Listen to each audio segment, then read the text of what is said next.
There's this other idea that occasionally if I make a late payment, no big deal.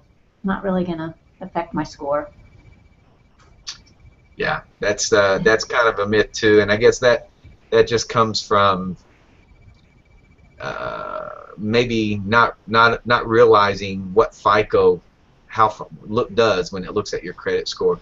FICO looks at the most recent 24 months more than anything else. I mean, don't get me wrong. Don't think that something that's 25 months old doesn't have effect on your credit score, but it's going to emphasize the last 24 months more than anything. They're going to look at that and think they don't know how to manage their credit, because that's what FICO really wants to look at, and that's what lenders want to see is, I loan you this money and you know how to make your payments on time. That's just the common sense lending. That's the big picture of lending. And if FICO sees that you have a 30-day late every now and then, it's gonna I mean, one 30-day late, your score will go down, but within 3 to 6 months it'll go back up. But if you do that sprinkled over the last 24 months, it's going to have a negative effect on your score. Once I have a late payment, there's nothing I can do about it.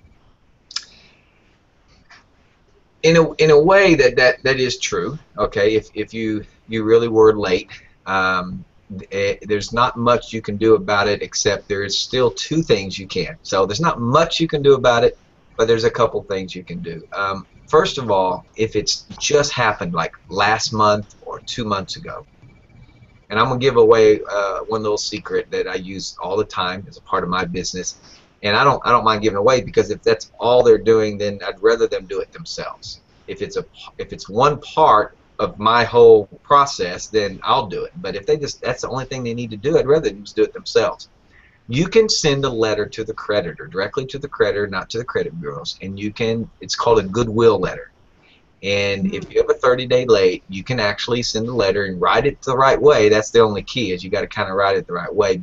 And basically you're saying, hey, this one time I was late, I'm sorry, this is my circumstances, kind of a Dear John letter except for credit, instead of, yeah. And so will you please not report this 30-day late this one time or something like that. And that's called a goodwill letter, and you can do that, and you got a 50% chance. 50% is better than zero. You got a 50% chance that they're going to grant that. And I do that all the time for my clients. Another situation that could occur is that if you're 30 days late and it's been a while, a lot of times they'll report the dates incorrectly. They'll report the amounts incorrectly. I mean, you were still late, but then the way they're reporting it to the credit bureaus is incorrect. And part of the Fair Credit Reporting Act says that every consumer has the right to make sure that everything on the credit report is accurate, it's verifiable, and it's being reported in the right time constraints and dates and all that's related to it.